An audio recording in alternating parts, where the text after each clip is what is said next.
everybody, and welcome to this conversation with Colors of Connection. This is my absolute delight. I have three guests with me today, and they're joining me all the way from Goma in the DRC. I have Christina Mallie, who is the Executive Director and the co-founder of Colors of Connection. And I have Pamela Tulezo and her daughter, Malia, joining us. And she is from the organization TESS. Welcome to both of you. Thank you. It's delightful to have all three of you. And I think this is Malia's first time to be on a video recording. So be it. How wonderful.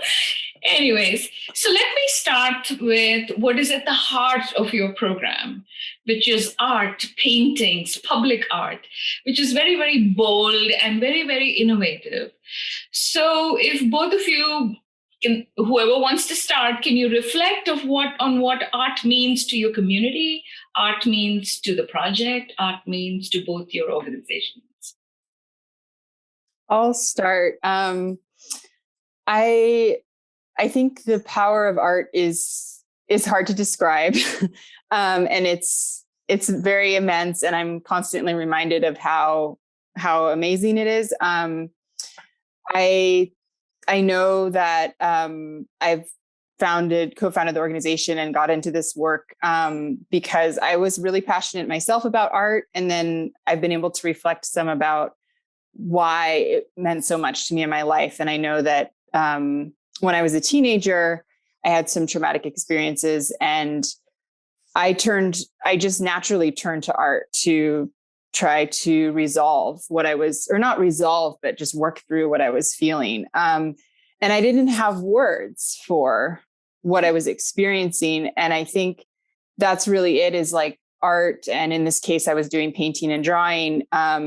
It let me tap into something that I wouldn't have been able to with words at the time. So I think it can be really powerful for trauma healing, and also just for creating your identity and sense of self. And that's what I think has given me so much conviction that it's important for other people to experience this, especially girls who are in highly marginalized situations where they're experiencing many difficult things. Mm-hmm. Yeah. Pamela, what is its role in the public? Yeah, I would love to add something I will start from my experience and my own story, and talk about what art means in our community. I think it's very important to talk about art and use art as like a way to make women free and express themselves through art. Because for me, as a woman, I am a photographer, and photography means a lot for me and helped me to know who I am and what is my place and role in community and also my society. And for a long, long time, art is not for girls or women in our country, in Goma especially, is because our religion, our what can I say, culture. So we cannot imagine be a woman and doing art and be a normal person. So if you are doing art like music, like painting, so you are a little bit crazy in your head. So using art means a lot for me and also for our project, and also for the new generation. It means a lot because for me, when I start and when I said to my father that I need to be a photographer and I will be a photographer, he told me this is not possible because you are a woman, you are a girl, you're supposed to do something else and no photography because photography is for men. So that time I was, okay, so where is my place? What am I supposed to do as a woman? So photography helped me to know a lot about me and also other women. And we are using art, and for now, this project helps our community to learn more and understand that women have something to say.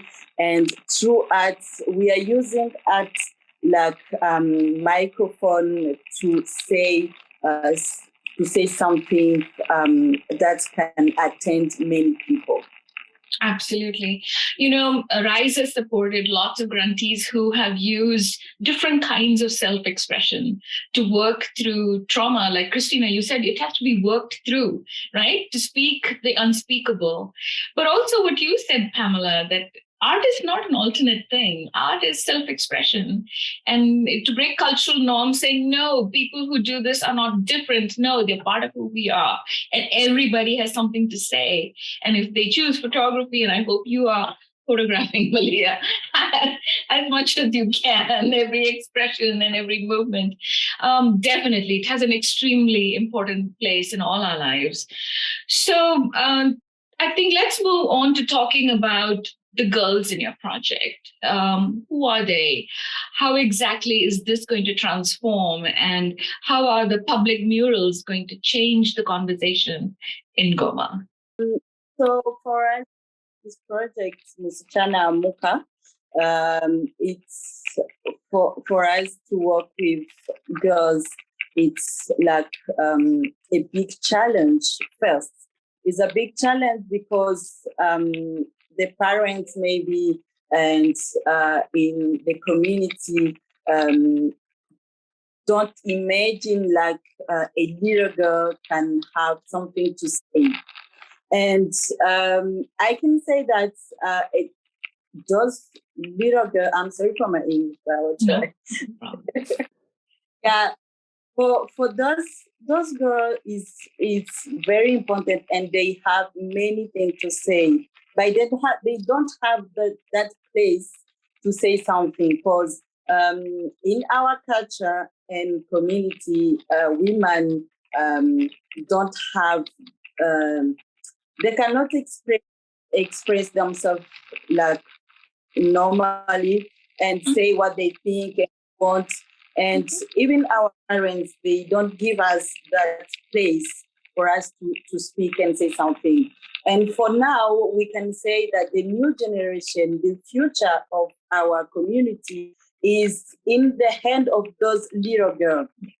And that we are trying to do is to move up those little girls that they can know what they are right, what they can do, how to express themselves. And through arts and through this project, girls can say something, with the big painting in the streets, and anyone can see, anyone can know, okay, so women and men is the same, So to have girls in our project, it's also important. Why? Because for many, many years, men have the place. Everything is for men. Everything is for men. And women and girls are behind men, I think. I hope it makes sense. They are behind men. And through this project, women have this opportunity to develop their capacity to learn more, and also develop their education, which is very, very important, and also give them those place to express their trauma, because the violence, and I can say violence basée sur le genre, is not just in the when we have a war, and when maybe someone else, even in our family, maybe can be a brother, uncle, and do a violence on a little girl, and you don't have this time to say, someone do something for me, and sometimes we don't know what is right and what is wrong. So it's very important to have those girls in this project. Absolutely. Christina, you want to add to that? I think that Pamela really captured it, and maybe I'll add that we're doing we're thinking a lot about what are some of the essential things that girls need to know that they're not getting at home. Like learning about what a menstrual cycle is, learning about how sex works, learning about why and how their bodies change as they go through adolescence. And we're working with girls who are aged 10 to 12. So it's before they're going to experience that. And that way they'll be prepared. And like Pamela said, also learning what their rights are, that they have bodily integrity and they can say no, and what is violence to them. So yeah. And then also connecting them with education and healthcare. And we think that it's so important at that age because so many things can happen, especially when you're an adolescent girl. And so if we're giving them those tools and those resources before, hopefully they can protect themselves more effectively. Yeah, absolutely. Because it is so many things. I mean, we are learning that sometimes in a conflict-ridden locality or community, that the trauma is multi-generational, even if there's no longer the conflict there. But it's like what you said, Pamela, about conflict within the family, where there's gender-based violence and all of that. So giving these girls these tools as they step forward into adulthood and become, leaders of the community. This is so very important. And this work you're doing is so important. Love the ideas of a public mural and public art. It is such a powerful statement. I'm sure your politicians will copy those ideas. But anyways, let's move on to talking about your community. So all these ideas and all these movements and all this cultural change that you're bringing along, how is the community reacting? The men, the boys, the leaders, even the other, women, older women in the families, how are they reacting to all of this? There's a bit of confusion in the beginning because public art isn't frequently used and people are not sure exactly what we're proposing and what we're saying, what we want to do in their community. And then when they get the part that we want to do murals, they're like, but no, girls can't do the murals because they don't have the skills. So there's a lot of doubt and a little bit of just not quite understanding what the impact would be. And then it's really cool to see the progression because then they do see how, wow, girls really are capable. They can express themselves and they create something beautiful. And then it's very social. People are always talking and exchanging like in the streets about it as it's happening. And yeah, so we've always had a lot of positive support. The community does push, and when I say the community, I should say more like the male leaders in the community. They do push back against like, well, why aren't you including boys? And whenever like our staff is all women, and whenever we walk into a room, they're like, oh, it's all women. Like, what is this? Even though they're all men and they don't think it's remarkable. But so there is a bit of like, they question that and they say, well, no, it's, you should include men or you should include boys. And then we have to just constantly let them know, well, these are the statistics. These are the experiences of women and girls in the community, that they're always more marginalized than boys and men, that they have these experiences. And that's why we're prioritizing them. But it's a constant, it's a constant debate. Issue. Yeah. Do you think at some point you might include boys? I mean, changing the world, we need everybody to work at it. Do you think you would include the boys at some point? To work with girls so that they learn how to listen? Yeah, I think, we include them in the conversations right now because we do community forums, and then anyone from the community is invited to join, and then the girls present what they've created and they talk about it. I think that, yes, I would never want to say we don't want to include boys. I just always feel that there's so much pressure to prioritize girls right now. And they just don't have, for example, any safe spaces to meet the girls that we're working with. There's so many brothels in the community. The only recreational spaces are like sports fields or areas that are not safe, that if they walk, they risk being raped or attacked. So it's just incredible how extremely isolated they are. And I have to prioritize that first. No, but absolutely. Of course, the conversation, it does need to, I know that that's part of change, is including boys and men. Yeah, no, it's a process, and you have to take it, and the girls need to take it where it needs to go. Wonderful ideas. So what are some plans for Colors of Connection? What are your future plans? Where do you want to be maybe in 10 years? Well, right now we're in one neighborhood, in a part of one of 18 neighborhoods in the city of Goma, which is one of the largest cities in the eastern region of Congo. It would be amazing if we could reach all girls in all the neighborhoods in Goma, for example, which is, there's 1.5 million people in Goma. And I'll need to check how many girls, but it's a lot of girls. But that would be amazing if we could expand. And then I think as this model that we're doing, it's built to scale. So as much as we can scale, we will. And, we'll start in one place, and then we can move to other similar locations, like maybe another large city in Eastern Congo, or in a similar situation in the region. Yeah. Absolutely.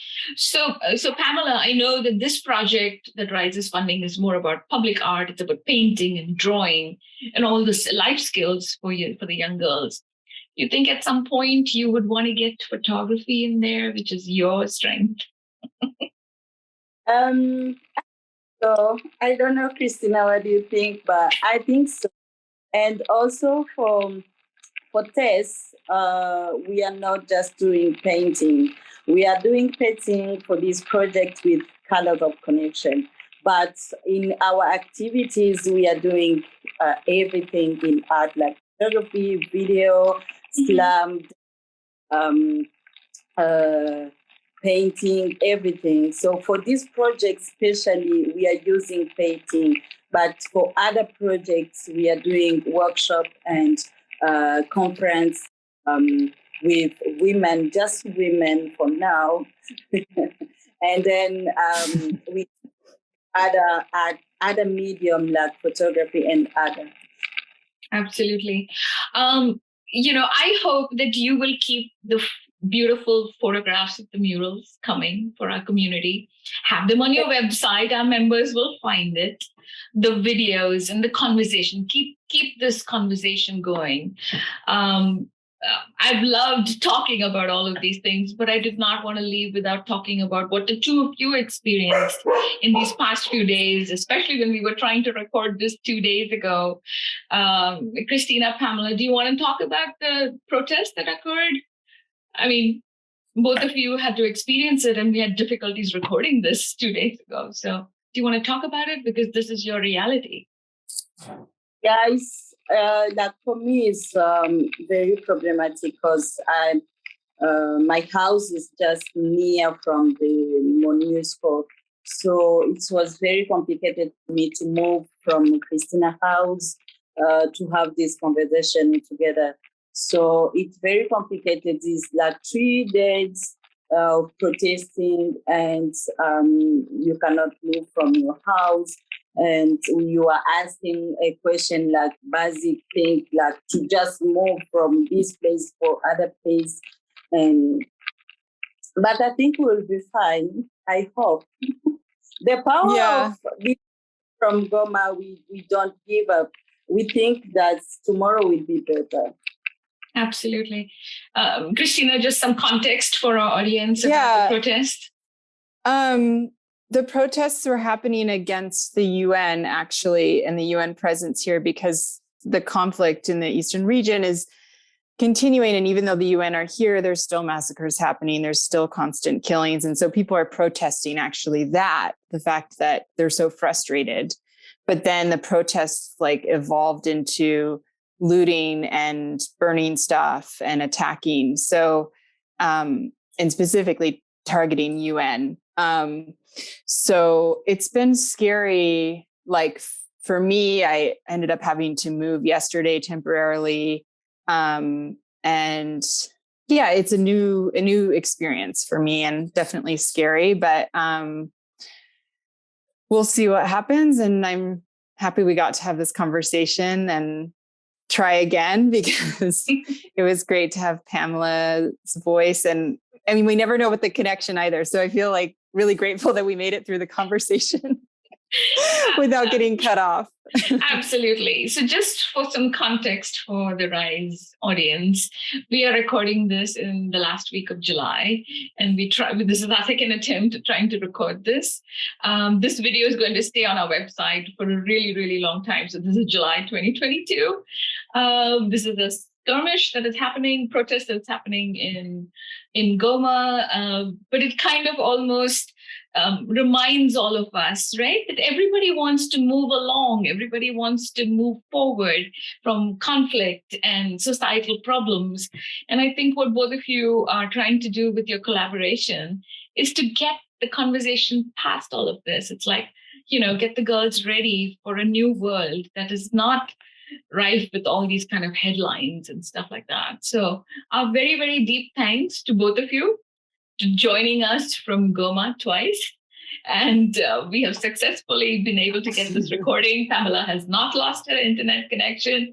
It's been an absolute delight to have our youngest interviewee in this video. Do you want to hold her up? She's asleep, so I don't think she'll bother us. Pamela, you want to hold her up so we can see her? Or she's fast asleep.